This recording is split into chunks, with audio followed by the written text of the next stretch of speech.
Magandang umaga po sa ating lahat. Tayo po ay tumayo para basahin ang teksto sa araw na ito. Sabay-sabay po natin buksan ang ating Biblia sa Galatians chapter 6, verse 1 to 10. Brothers and sisters, if someone is caught in a sin, you who live by the Spirit should restore that person gently. But watch yourselves, or you also may be tempted. Carry each other's burden, and in this way, will fulfill the law of Christ. If anyone thinks they are something when they are not, they deceive themselves. Each one should test their own actions, then they can take pride in themselves alone without comparing themselves to someone else.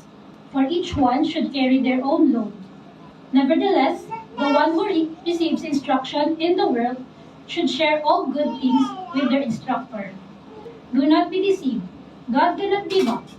A man reaps what he sows. Whoever sows to please their flesh, from the flesh will reap destruction. Whoever sows to please the Spirit, from the Spirit will reap eternal life. Let us not become weary in doing good, for at the proper time we will reap a harvest if we do not give up. Therefore, as we have opportunity, let us do good to all people, especially to those who belong to the family of believers. Purihin po, Panginoon, sa pagkakabasa ng kanyang salita. Makakaupo na po tayong lahat.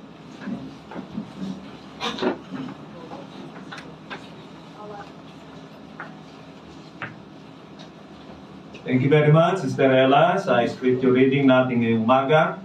At magandang umaga po sa bawat isa. Magandang umaga. Magandang umaga po sa bawat isa. Okay, tayo po ay nasa halos panghuli na mensahe. Ito na yung pangalawa sa huli. Mula dito sa ating pinag-aaralang aklat ng Galatia.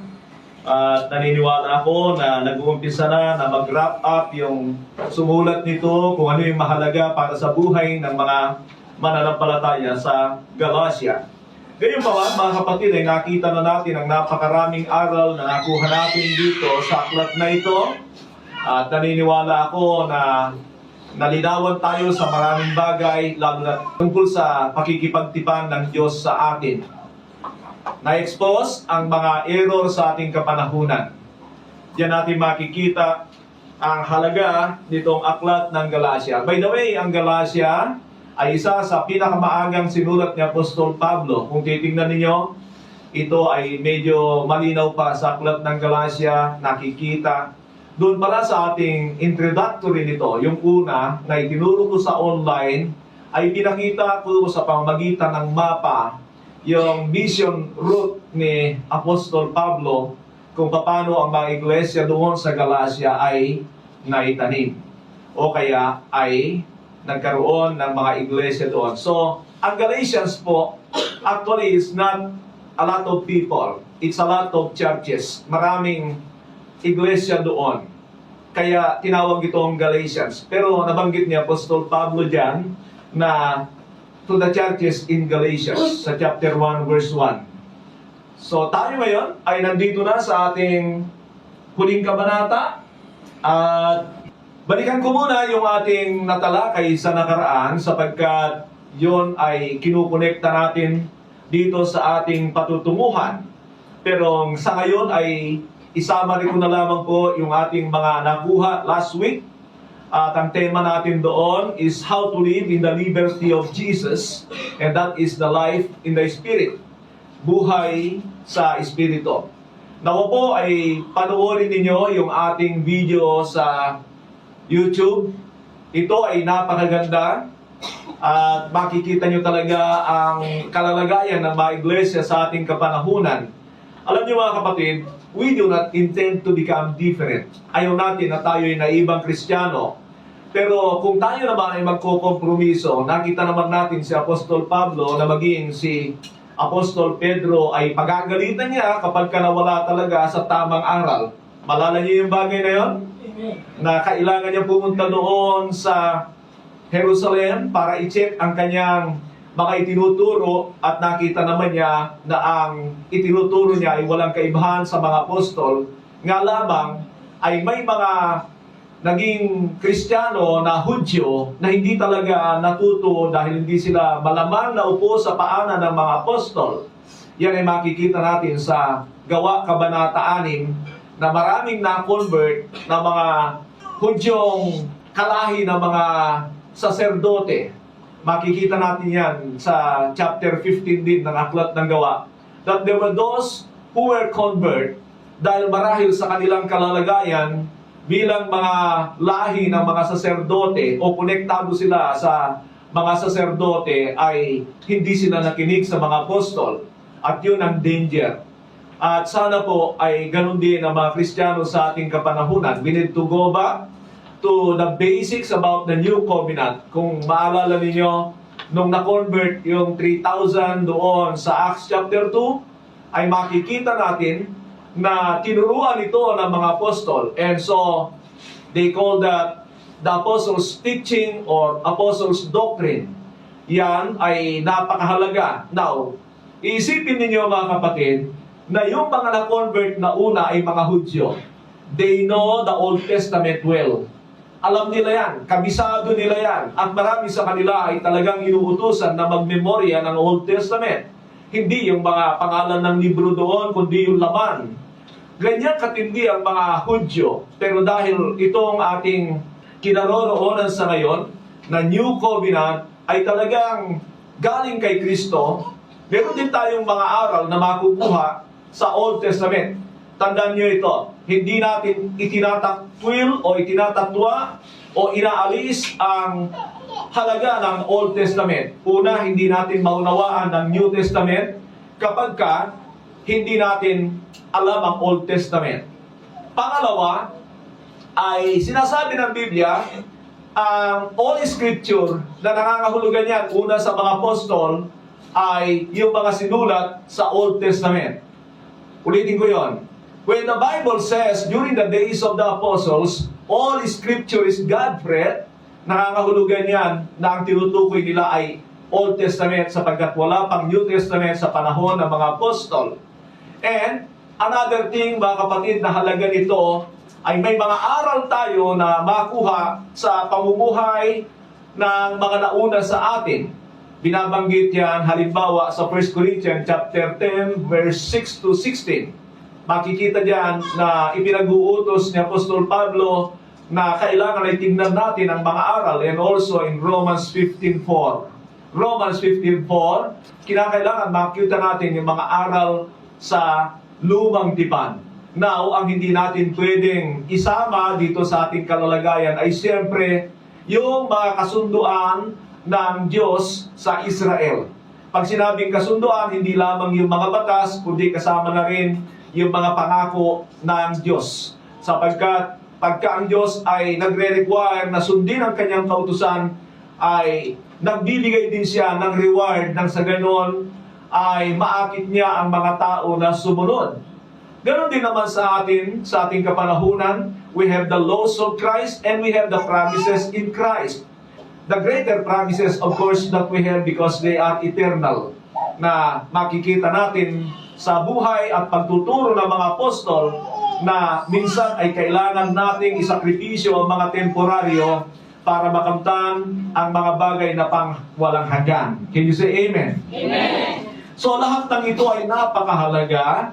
Paulit-ulit ko nga pong sinasabi sapagkat alam naman natin ang ating kalalagayan na marami ay ipinang-aakit ang mga bagay sa mundong ito o even these times of Christ. Alam niyo mga kapatid, isa pang kaibahan natin na kailangan nating makita na sa panahon ni Kristo, nabuhay pa siya sa ilalim ng kautusan. Malinaw yan. Galatians 4:4, ipinanak siya ng isang babae na isang nasa ilalim ng kautusan. Ano ang ituturo nila kay Kristo? They do not know the essence of the new covenant. So, ganun po ang kalalagayan natin. But the fact na umakyat na ang Panginoon, ginanap na ang pakikipagtipan ng bago, and then bumaba na ang Banal na Espiritu na siyang pangako sa lumang tipan na magiging kapangyarihan natin para sundin ang mga batas ni Kristo. Nababanggit ko sa inyo yung Ezekiel chapter 36, 25 to 27. Alalahanin niyo yung mga talatang ito na napakaganda at tutulungan kayo na maunawaan itong mga sinasabi ko sa inyo. So nagbigay na lamang po ako sa inyo ng summary lesson dito sa ating nakaraang pinag-usapan, that we are to choose to live in the Spirit, refusing the work of the flesh. To choose to live in the Spirit, refusing the work of the flesh. Na anong ibig sabihin? Yan ay nakaakibat pa rin sa ating pinag-uusapan tungkol sa Old and New Covenant. Diyan sa chapter 5 ay makikita natin na nagbigay siya ng dalawang checklist. Checklist about living in the flesh.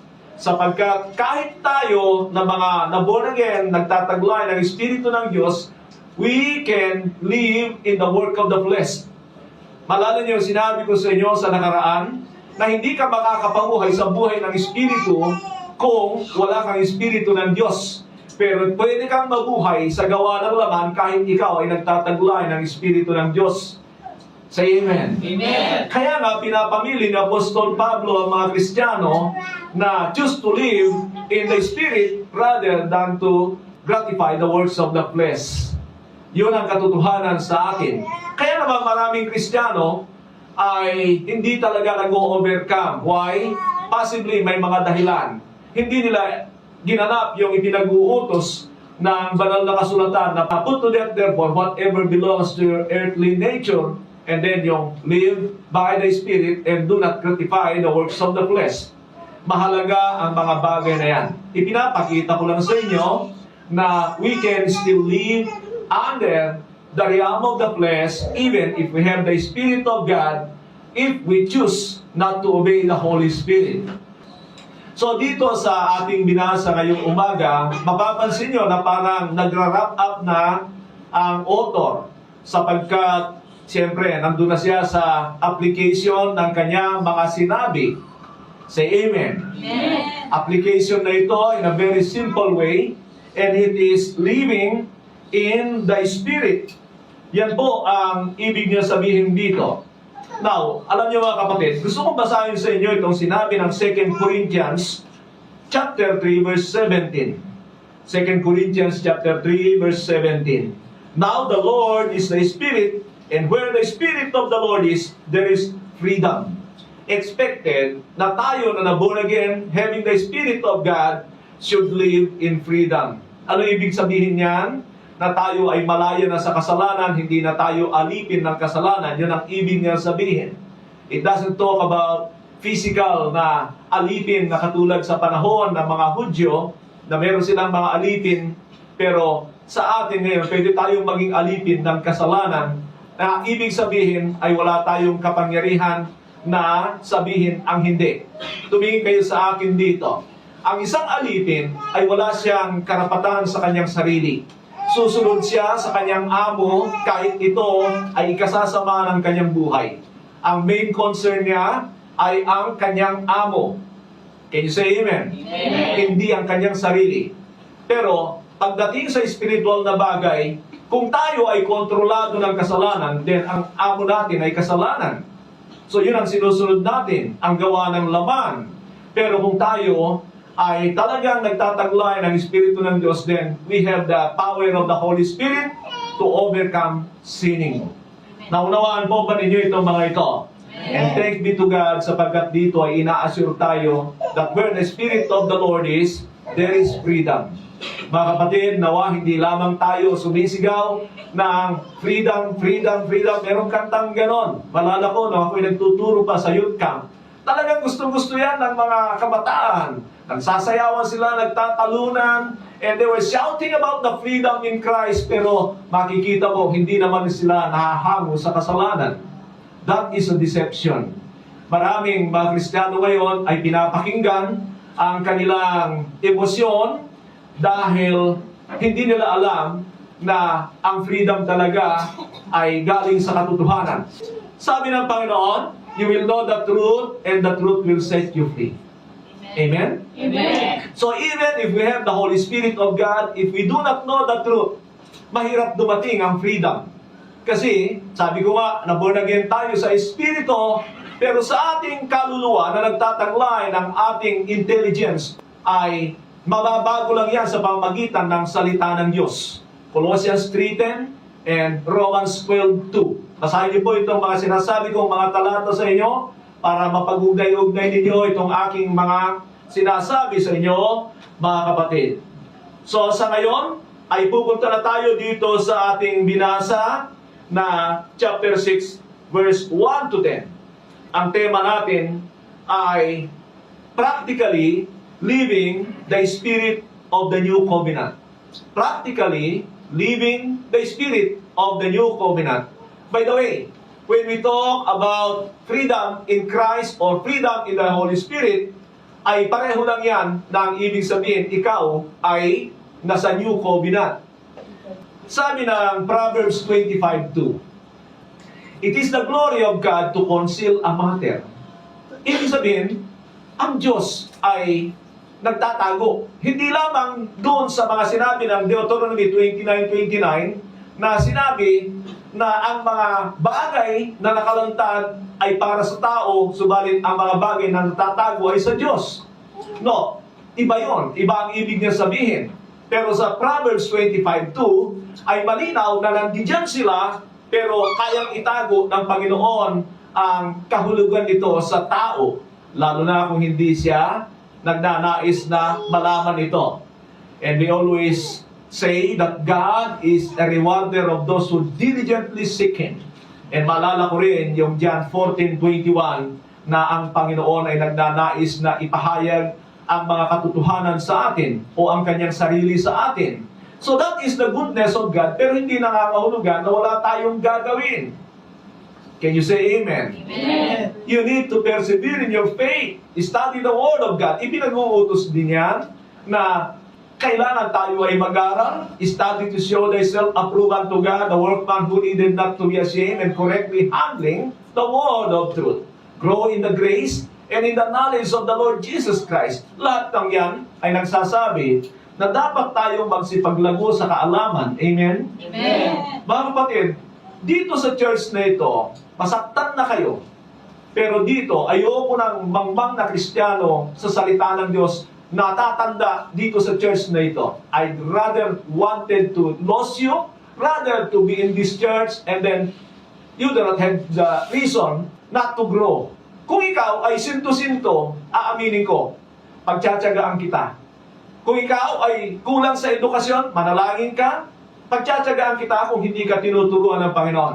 Pero kung ikaw ay natuto naman, marunong kang magbasa, marunong kang manalangin, ayaw mo lang mag-aral, mga kapatid, isa, hindi mo inuuna ang Panginoon. He is not yet your priority. Yun ang sabi ng Biblia, seek ye first the kingdom of God and its righteousness. Everything will be provided to you. Ang Diyos, kapag binigyan mo siya ng time, katulad ng patutuo kanina, aba, yun ang pangako niya. So, inalis yung isang araw na trabaho sa kanya, yun pala, ang laki ng pakinabang pagdating sa spiritual. Alam niyo ba na gano'n ang buhay natin? That we need to exchange the temporal values into eternal values para makamtan natin yung mga pangwalang hanggan. Pero kung uunahin mo yung mga temporaryo, mga kapatid, hindi mo rin makakamtan yung ninanais mo. Hanggang nais ka lang ng walang hanggan, pero mahirap mangyari dahil wala kang panahon sa mga bagay na yon. Punta tayo dito sa ating unang bahagi. Sa ngayon ay binigyan ko kayo ng 4 na punto dito sa ating teksto. 4 points. Sabihin natin. 4 points. 4 na bahagi. Ibig sabihin, maiksi lang ito. Sana nga. Amen? Amen. Introduction pa lang. Ilang minuto na yan. Hindi ko malaman kung ilang minuto na yung ating introduction. Pero ngayon, pupunta na tayo dito sa ating pag-uusapan. At sinasabi ko sa inyo para hindi kayo matulog. Amen? Amen. Dito sa church nito, pwedeng matulog pero dapat ay nakadilat. Yun lang ang pakiusap ko. Bakit? Abay, iisipin ko na nakatingin ka sa akin pero yung pala, meron kaming aso doon sa taas na kahapon ay nakadilat pero sabi ko, naghihilik. Meron po akong video na kinuhanan ko ng 2 beses. Sabi ko, ang lakas na magilik ng asong ito. Pero nakadilat. Siguro ganun talaga siya. Nature niya yon. Ngayon, kung gaganon ka, alam ko hindi ka naman aso, ikaw ay tao. Amen? Amen. Amen. Kaya may karapatan akong gisingin kayo ngayong umaga. Amen ba, baby? Amen? Ba't ka nakadila sa akin? Ha? Mamaya. Huwag kang magingay kasi minsan nakukuha ka ng video. Lalong nag-ingay. Punta tayo sa first part dito sa chapter 6, 1 and 2. Chapter 6, verse 1 and 2, basahin ko po. Brothers and sisters, if someone is caught in a sin, you who live by the Spirit restore that person gently. But watch yourself, or you may be tempted. Carry each other's burden, and in this way, you will fulfill the law of Christ. So meron pa mga ilang katotohanan dito sa verses 1 and 2. Number 1, na sa church ay nagpapakita na merong dalawang uri ng tao. Sino yung pastor? Na born again at hindi na born again? Hindi. They were both born again. Mga na born again talaga sila, pero katulad ng sinasabi rito na pwede silang mahulog sa kasalanan. Realidad yan na kung titingnan ninyo doon sa Acts chapter 2, tumanggap lahat ng Banal na Espiritu, mamaya-maya lang may nahulog na sa problema sa pera, pinatay ng Diyos. Those were born again, I believe. At marami ng kasalanan kalaunan, why? Sapagkat meron silang pinababayaan, relasyon nila sa Diyos, and yung pagkilos ng Banal na Espiritu. Alam niyo sa chapter 6 ng Aklat ng Gawa, nung maghanap na ng mga diakono o kaya ay maglilingkod para sa mga babaeng balo, magpapakain lang, nagbigay ng pamantayan ng mga apostol kung ano ang pipiliin nila. And they were, first of all, Spirit-filled Christian. Ibig sabihin, iba ang kapuspusan nila. Alam niyo ba, doon sa 7 napili, 2 lang ang halata na talagang puspos ng Banal na Espiritu. Sino sila? Si Esteban at saka si Philip. Sila yung nag-triumph na Kristiyano. Bakit yung iba parang hindi na napapakinggan yung kanilang mga pangalan? Why? Because they neglected to please the Holy Spirit. Yun ang katotohanan. They neglected to feed their spirit. Yun ang sinasabi ng Galatians chapter 5, na ipinag-uutos niya na sundin ang Banal na Espiritu. Pag hindi mo sinunod yan, abay mananahimik yan, nakakahiya naman, na ikaw na nagsasabing born again, nagtataglay ng Espiritu ng Diyos, eto, nabubuhay ka sa gawa ng laman. Now, ipinapakita ko lang sa inyo na pwedeng mangyari yun sa atin. At dito nga, sa verse 1, sabi niya, brothers and sisters, malinaw yan. If someone is caught in sin, you who live by the Spirit should restore that person gently. So, meron dyan yung nahulog sa kasalanan at meron dyan yung tinatawag na restorer. Sino ang gusto nyo sa dalawa? Alam ko kung anong pipiliin nyo. Ibig ko sabihin, mga kapatid, sino ang gustong mahulog sa kasalanan at sino ang gustong maging restorer? Siyempre, doon tayo sa restorer. Yung nagpapanumbalik ng nahulog sa kasalanan. Can you say amen? Amen. Pero, kung hindi tayo nag-iinit sa Banal na Espiritu, isa lang ang totoo, nanganganib ka sa pagkahulog sa kasalanan. Neglecting your spiritual habits is already sin. Kaya maraming Kristiyano ay nagkakasala dahil sila ay nagde-neglect sa kanilang buhay mananampalataya. Pero ang ipinapakita ko sa inyo that there were 2 kinds of people in the church, though they were born again. One is living in sin, na nahuli, and then live by the Spirit. Gusto nating lahat yung restorer tayo. Can you say amen? Amen. Now, meron daw nahulog sa kasalanan. Ang mag-aayos sa kanya ay yung spiritual. Ibig sabihin, alam mo sa iyong sarili kung talagang totoo. Noong araw, mga kapatid, pakinggan niyo itong kwento.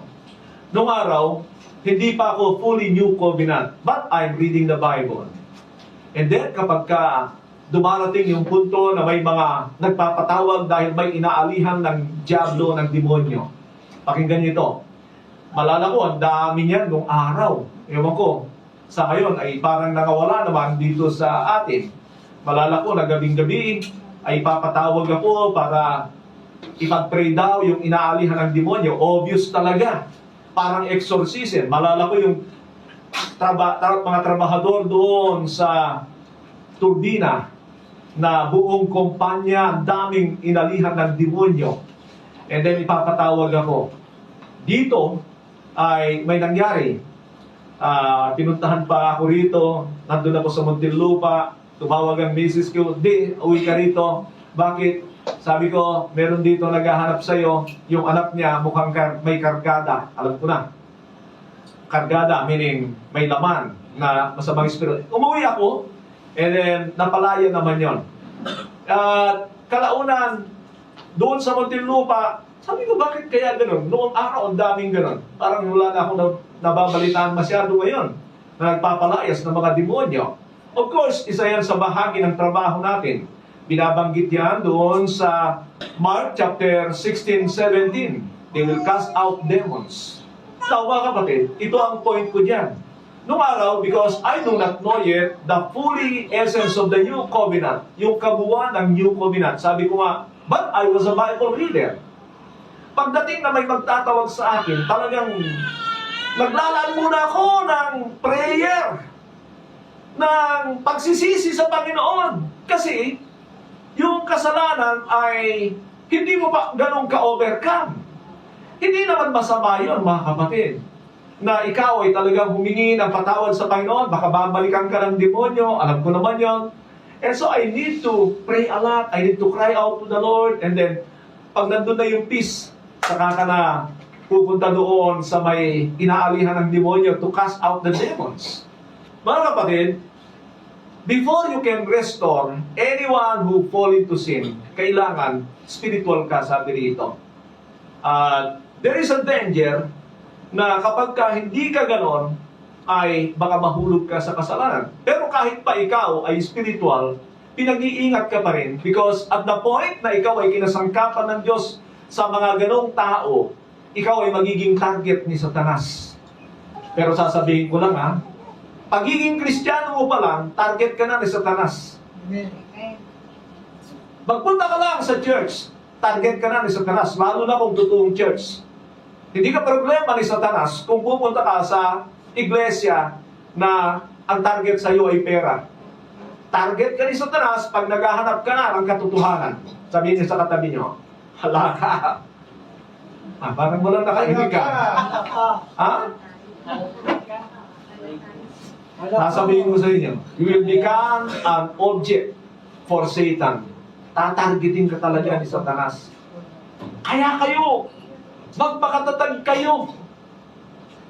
Can you say amen? Amen. Alalahanin ninyo, sabi ng 1 John 4:4, greater is He that is in you than he who is in the world. That is Satan. Satan is the God of this world. Kaya dapat ay alam natin ito, mga kapangyarihan na sa atin. At magamit natin. So yan po. Makikita natin na we must have to be watchful of ourselves. Pero isang bagay na nais kong makita nyo. Sabi niya rito, restore them gently. Bakit si Apostol Pablo, pinagalitan niya si Pedro? At alam ko, yun ay restoring. Dalawang bagay, mga kapatid, ang tanda ninyo. Iba ang simpleng membro ng church sa mga leader. Kahit sa aklat ng 1 Timothy chapter 5, 19 to 20, sinabi ni Apostol Pablo na ang leader na nagkakasala, kailangan ay i-rebuke mo publicly. Kontra. Now, ano ibig sabihin ni Pablo nung sinasabi niya ito? Na yung nagkasalang kapatid, pag nahuli mo, restore them gently. Ang tinutukoy niya diyan ay mga simpleng mga mananampalataya. Hindi sila leader. You need to restore them gently. Isang bagay pa. In every brother, whether leader or layman or kaya ay simpleng membro, always have the heart of restoration. Pero hindi nakakahulugan, pare-pareho ang pamamaraan. Pag yan ay Kristiyano na sanggol sa pananampalataya, babyhin mo talaga. Alam, katulad kanina, nakita nyo yung baby, Pinapayagan ko yan na mag-ingay. Kayo mag-ingay, pagagalitan ko kayo. Can you say amen? Amen. That is how we treat babies. Alam natin na hindi pa sila equipped. Nagtitrain sila. And so we treat them as babies. Pero pag yan ay matanda, yun ang kaibahan ng mag-restore sa leader at sa simpleng membro. Iba ang pakikitungo ni Prophet Nathan kay David. He was a leader. Iba ang pakikitungo ni Pablo kay Pedro. He was a leader. At yun ang turo ni Pablo sa 1 Timothy 5:19-20. Nakukuha niyo ba, mga kapatid? Pag ako nagkasala, mga kapatid, huwag niyo akong bebehin. Bakit? Aba, ang galing-galing ko magsalita sa harapan. Daldal ako ng daldal, pagkatapos gaydihin mo pa pala ako. I'm not worthy of it. Alam niyo, yun ang problema ng marami, na leader ay bine-baby mo. Hindi mo ini-expose. Babalik yan, hindi niya tatalikuran ang kanyang ginawang kasalanan. Akala niya nakaligtas siya sa kahihiyan. Yan si Saul. Si Saul, ang leader na nagkakasala, na baby-baby mo, ay hindi aalis yan sa kasalanan. Hindi siya binaby ni Samuel.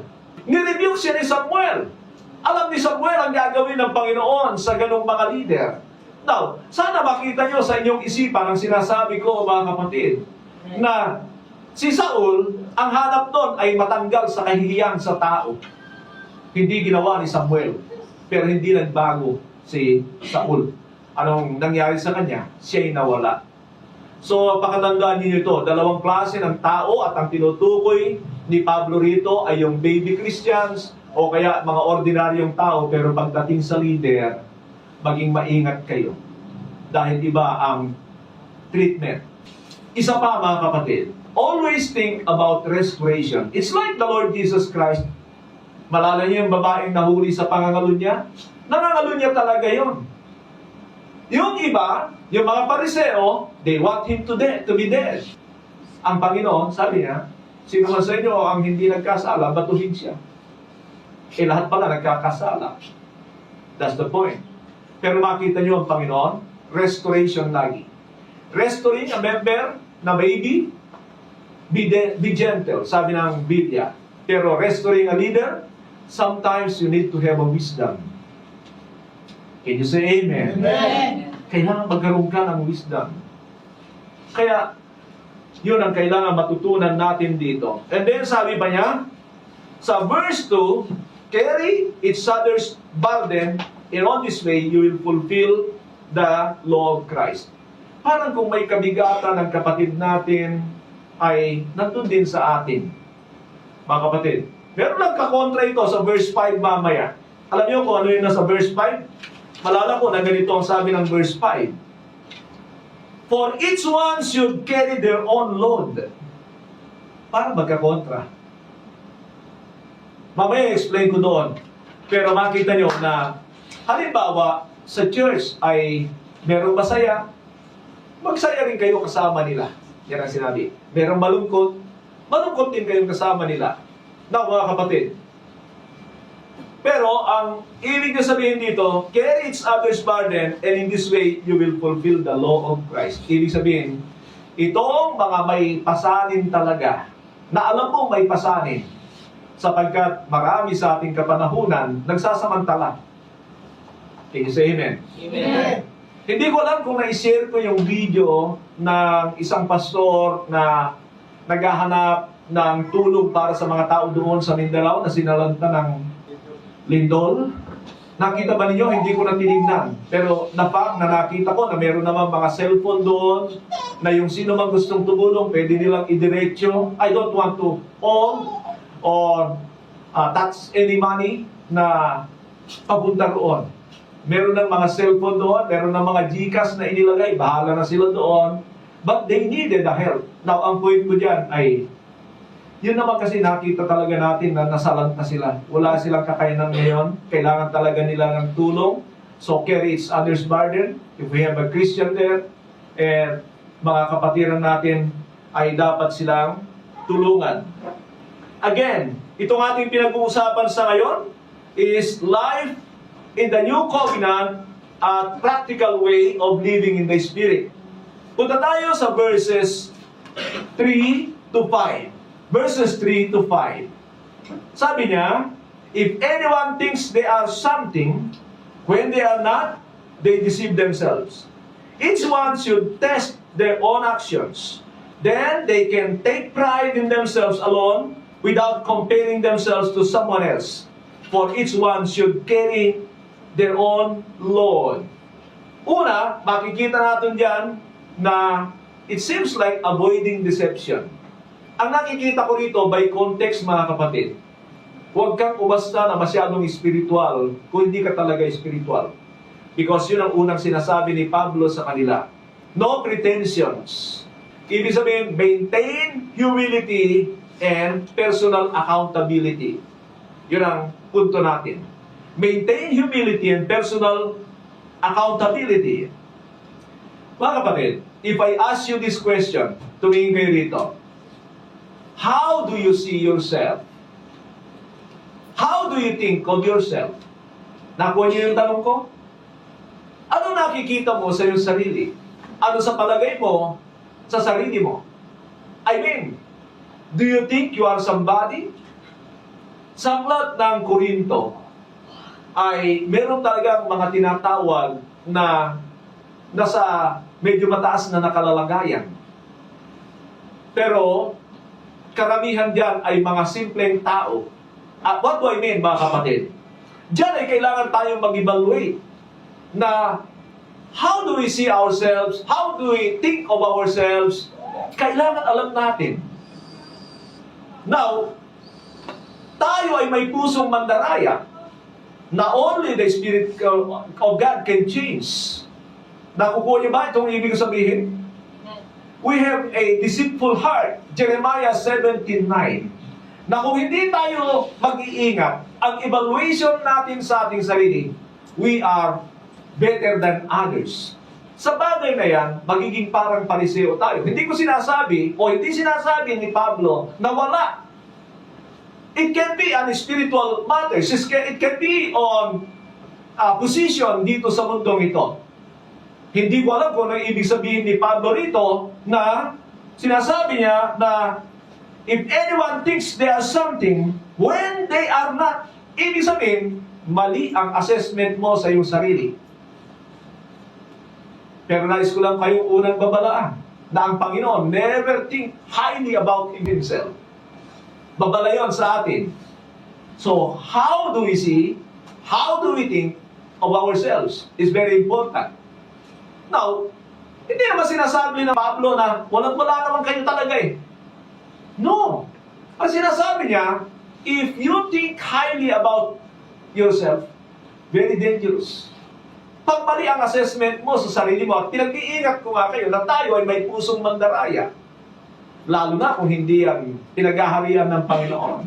So it's better for us all to think of nothing. Wala tayo. Ano ang ibig sabihin? Na masasabi natin, I'm no greater than anybody else? Huwag lang yung pakunwari. Kung meron naman talaga tayo, tingnan yung mga kapatid. Dito sa church na ito, bakit tayo may paggalang doon sa may mga katulad ng doktor, ng pulis, ng mga professional natin? Why? Because they have something. Hindi ganun kadali ang maging professional sa mundong ito. Ako nga, 7 years sa college, hindi natapos eh. Hindi ako nahihiya yan, sapagkat sabi ni Pablo, kung kayo magmamalaki doon sa inyong mga kahinaan, alam niyo ba yun? If you want to boast about anything, it's about your weakness. Pero tayo, naghahanap tayo ng, dakila ako yan kasi matindi ang posisyon ko, matindi ang kalalagayan ko.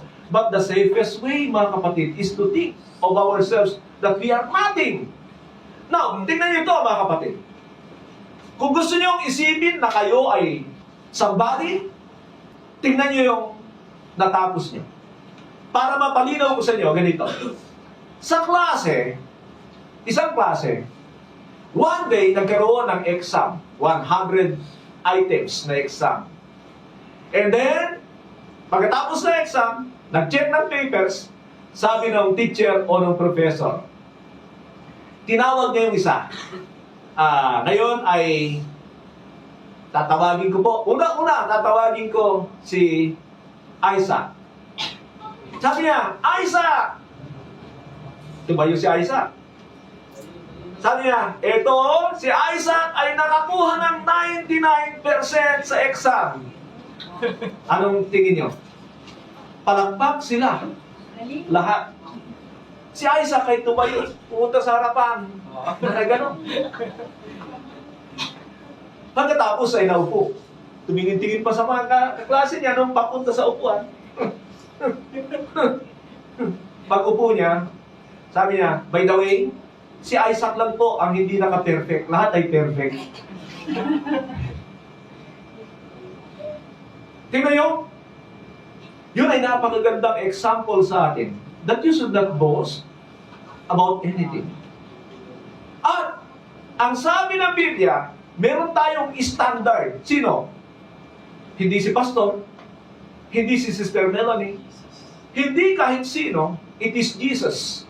If you wanna humble yourself, at ito naman ay tama, compare yourself to the Lord Jesus Christ. See if you have anything to boast about, wala kang may pagmamalaki, and it will keep you humble if you compare yourself to Jesus Christ. About anything, wala kang panama sa Kanya. Pero kung ang Panginoon nagawa niyang magpakumbaba, magawa niyang tawagin ang Kanyang sarili, I am nothing but a worm. Sa Psalm chapter 22, basahin niyo yan. Nabanggit ng a prophecy from David nang sabihin niya, I am nothing but a worm. Ano ibig sabihin nun? Nakakita na ba kayo ng worm? Ano ba yung tawag doon? Sa earthworm? Yun yung pinapain sa bingwit. Yung earthworm, subukan mong apakan, magre-reklamo ba? Masasaktan, pero hindi magre-reklamo. Amen kayo? Amen.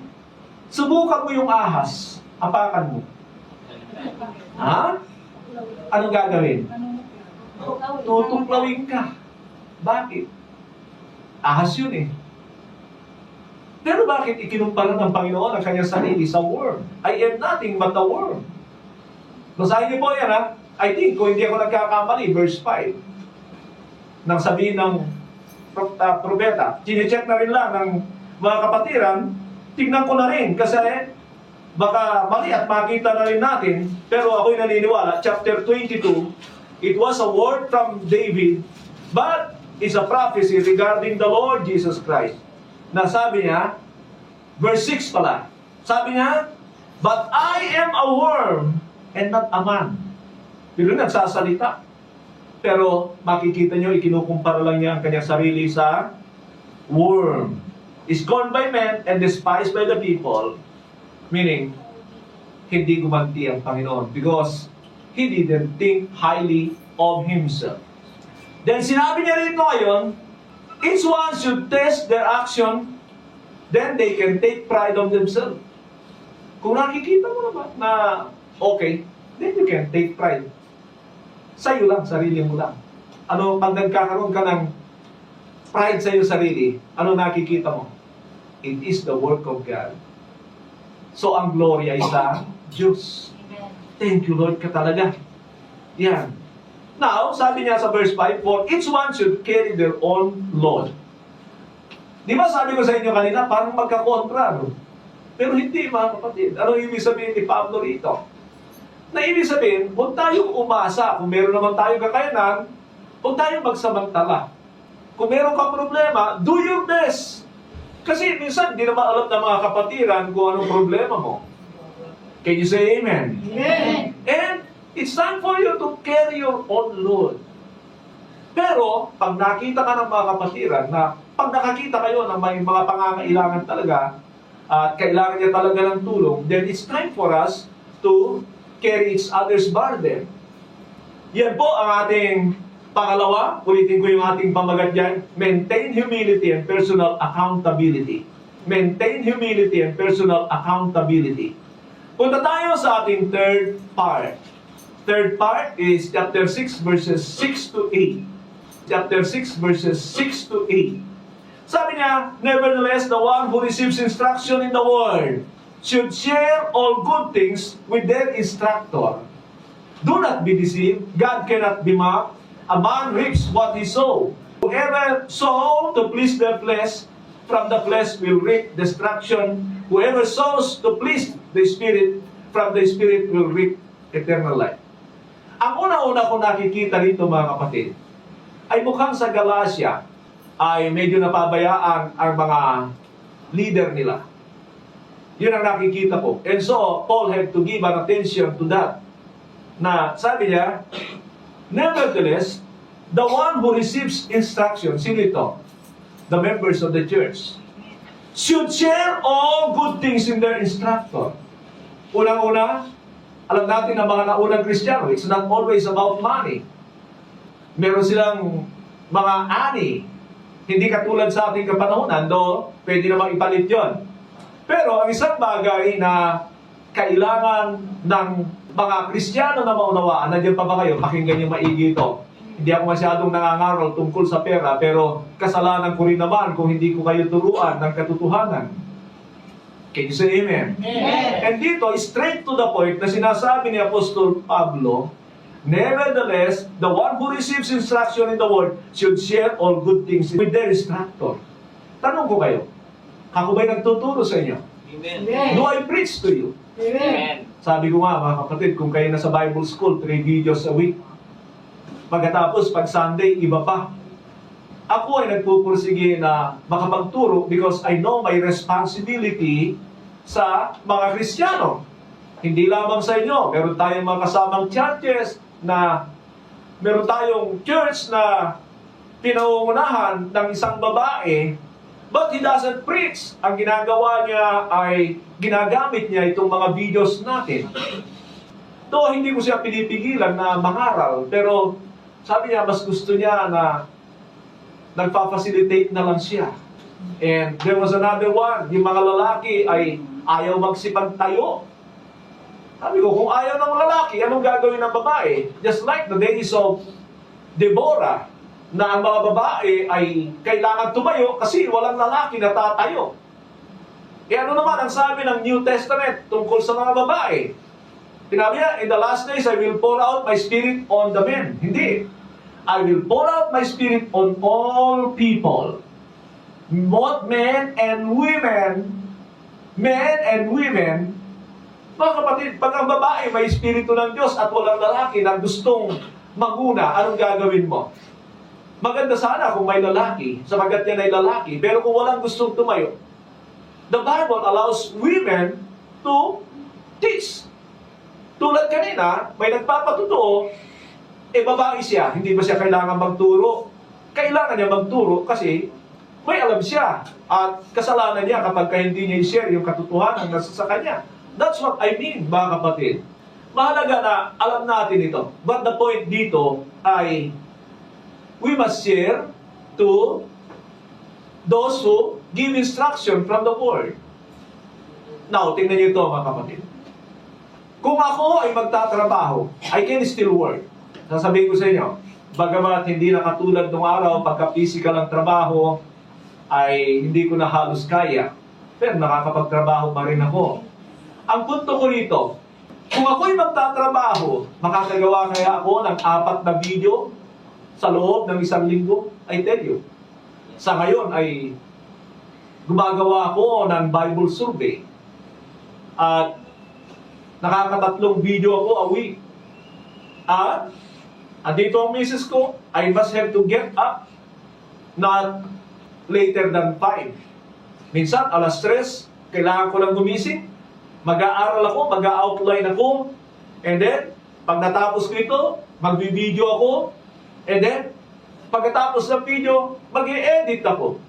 Ilang oras ang gagamitin ko dyan? Sasabihin ko sa inyo, kulang ang 8 oras mo. Ngayon, kung bara-bara ako, kukuha lang ako doon sa online teachings. Sasabihin ko sa inyo, madali. Pero napaka-mapanganib ng mundong ito sapagkat ito ay kontrolado ng diablo. Itong mga bagay na ito, tingnan nyo ang online teaching. Wala silang ganito. Ang babaw ng kanyang sinasabi. Now, ano ang point ko dito? Sa mga nagtatrabaho, mga kapatid, gusto nyo mawala ng trabaho? Ano ang point ko? You are obliged to support the work. Sabi nga ni Pablo kay Timoteo, sa mga mayayaman, utusan mo sila na magbigay. Hindi ko kayo inuutusan. I'm just showing you from the scriptures na mahalaga na alam niyo kung ano obligasyon nyo. Now, I'm not telling it for myself. Kontento na ako sa binibigay ng Panginoon sa akin. Pero, alang-alang sa inyo, alam nyo, huwag kayong maging mahamot sa gawain. Bakit sinabi ni Pablo sa mga taga-Filipos, and my God will supply all your needs? Kasi mission-minded sila. Kapag may mission si Pablo, sila pa yung nagpupursige. Nasaan na si Pablo? Nasaan na si Pablo? Ito nalikom natin Paano kayo natin maibigay ito hindi natin alam kung nasaan na siya. And then pag nabalitaan nila, nandun na si Pablo sa Okay, padala nyo na yung support sa kanya. Kaya, yung gawain ay talagang patuloy na gumagana. Ay, yung mga may alagang aso. Mga kapatid, lalo na yung mga ganyan, okay, sabihin niyo, pangtanggal ng stress. Bakit ba kayo na-stress? Mga kapatid, aminin ko, maganda. Kaya lang, kung pakain ka ng aso, patuka ka ng manok, pagkatapos ay wala ka namang suporta sa gawain, then ikiklaim mo pa yung, and my God will supply all your needs. Hindi yan totoo. Mga supporter ni Pablo yung sinabihan niya, only you. Sabi niya sa mga taga-Filipos, kayo lang ang ganyan. Meron pang church, pero ayoko nang banggitin kung sino sila. Pero Paul was commending them because they were supporters. Now, tingnan niyo ito mga kapatid. Sino sa inyo ang gustong makatanggap ng 4,000 naman? Kasya ba? Kung katulad kong pamilyado, una, ang point ko dyan, hindi ako pinabayaan ng Panginoon. Doon sa mga ayaw maglingkod, hindi naman kayo pipilitin ng Panginoon. Pero gusto ko lang ipakita sa inyo na more than 30 years na ako sa pagpapastor, hindi naman nagutom ang mukha ba akong gutom? Sabi nga ng misis ko kanina, itaas-taas mo ng konti yung camera at yung tiyan mo nakikita. Sabi ko, tiyan yan, wala kang magawa. Bakit? May pagkain. Minsan, bili ng bili. Hindi na magkakainin. Nanghihinayang ka, tatay ka Kakainin mo ngayon sa pilitan. Tapos matutulog ka na. May darating na pagkain. Very practical ang sinasabi ko sa inyo. Ang ibig ko sabihin mga kapatid, kung kayo lang ay talagang nagsusuporta sa mga gawain, dito nga yung teacher mo talaga, yung nagtuturo talaga sa iyo, ang suportahan mo. Hindi sa gawain. Mapalad tayo rito sapagkat hindi natin concern ang mga building o kung ano-ano. At hindi ko rin kabigatan yon kasi kung yun ay pag-iisipan ko, magiging bigat din sa akin. Pero sabi niya, do not be deceived. Ano ibig sabihin? Huwag kayong padadaya, God cannot be mocked. A man reaps what he sow. Ano ibig sabihin? Pag madamot ka sa mga nagtuturo sa iyo, aanihin mo yan. Sabi ni Pablo, hindi ko sinasabi And then sabi niya, whoever sought to please the flesh. Ano ibig sabihin? Yung pagiging maramot ay gawa ng laman. Yung ayaw mong sumuporta sa gawain ay gawa ng laman. Mga kapatid, pasensya na kayo. I don't talk much about money. Pero pagka nagkaroon ng mga ganito at itatago ko, ay kasalanan ko. Gusto ko matuto kayo. And there is a promise in here na ganito ang sinasabi, whoever sought to please the Spirit, from the Spirit will reap eternal life. Merong merong blessing na nakalaan para sa mga tao ito. By the way, gusto ko ikwento sa inyo ito. Nung ako ay nandoon sa first assignment ko sa Cagayan, alam niyo si Lord, hindi nagkulang ng tao na ibinibigay sa akin. Meron dong isang nanay na grabe ang suporta. Grabe. Kahit saan ako nagpunta, sasabihin ko sa inyo, laging nagre-raise up si Lord ng tao na sumusuporta, hindi lahat.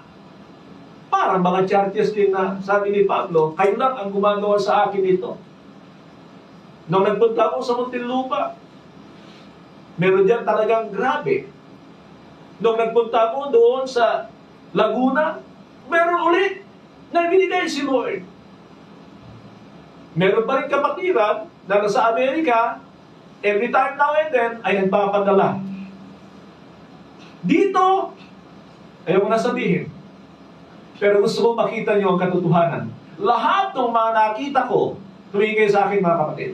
Lahat ng mga kapatiran na nakita ko na bukas ang palad sa akin at sa gawain, hindi sila nagdaraho. Hindi ko kayo iniinganyo ng magagandang pananalita. Sinasabi ko ang katotohanan, patotoo na bagay na ito na naranasan ko. Na sa Biblia, na kapag ikaw ay nagtatanim, aani ka. Amen. Can you say amen? Ngayon, kung sa tingin ninyo, bulaan ako, abay, huwag naman kayo sumuporta sa bulaan. Kasalanan malaki yan. Sinusuportahan mo yung nagtuturo ng kamalian? Oh my God. Pero yun pa ang magagaling magsalita pagdating sa pera. Malala ko yung post ng isang pastor ngayong umaga. Sabi ng post niya, meron daw nagtuturo na ang faith ay currency ng langit. Nagagalit. Totoo nga naman, pera daw ng langit ang pananampalataya. Hindi ko alam kung anong ibig sabihin naman ng nag-post ng gano'n, o nagsalita ng gano'n, nag-preach yata, nagagalit yung isang pastor, kasi kung saan na lang gagamitin ang talata ng Biblia para makakolekta. Now, mga kapatid, ulitin ko, sinasabi ko ito sa inyo ngayon dahil nandun tayo sa bahagi noon. Iwanan na natin at baka hindi kayo makatulog mamayang gabi. Punta tayo sa pang-apat, pero ang punto natin doon sa pangatlo natin ay supporting those who faithfully teach God's Word. Supporting those who faithfully teach God's Word.